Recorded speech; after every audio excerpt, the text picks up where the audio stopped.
Nandito ka na. Bumalik ka na. Para ano? Iwan mo kami ulit. Ganon. Di mo ba alam mo naramdaman namin na huli na ina? Sana hindi na lang ikaw ang naging ina ko. Sana hindi na lang ako ang naging ina mo.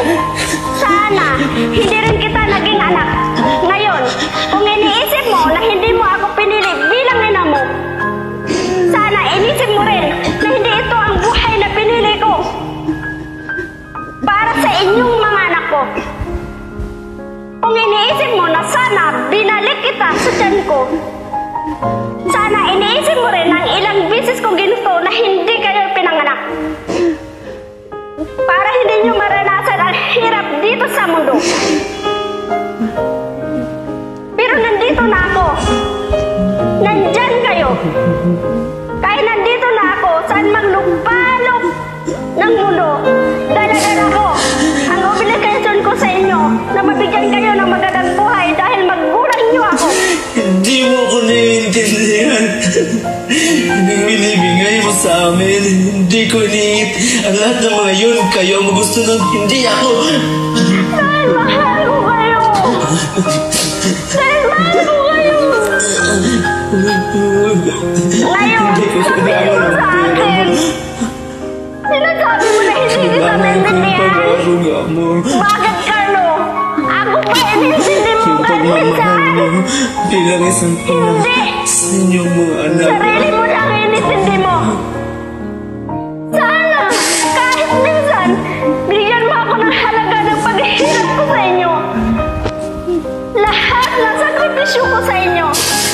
Sana sa tuwing uminom ka ng alak, habang hinihirit mo ang sigarilyo, habang nilulusay mo ang pirang pinapadala ko, sana maisip mo rin kung ilang pagkain ang tinis kong hindi kainin para na makapagdala ko ng malaking pera dito. Sana habang nakahiga ka dyan sa kutsyon mo, natutulog, maisip mo rin na kung ilang taon ko tiniis matulog na isa habang nangungulila ako sa inyo sa iyakan ng mga mahal ko.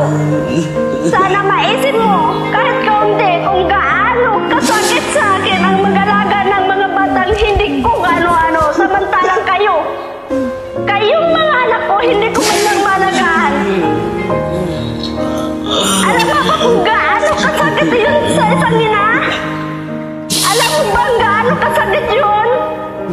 Kung hindi mo ako kayang turing bilang isang ina, respetuhin mo ako bilang isang tao. Yun lang, Carlo. Yun lang.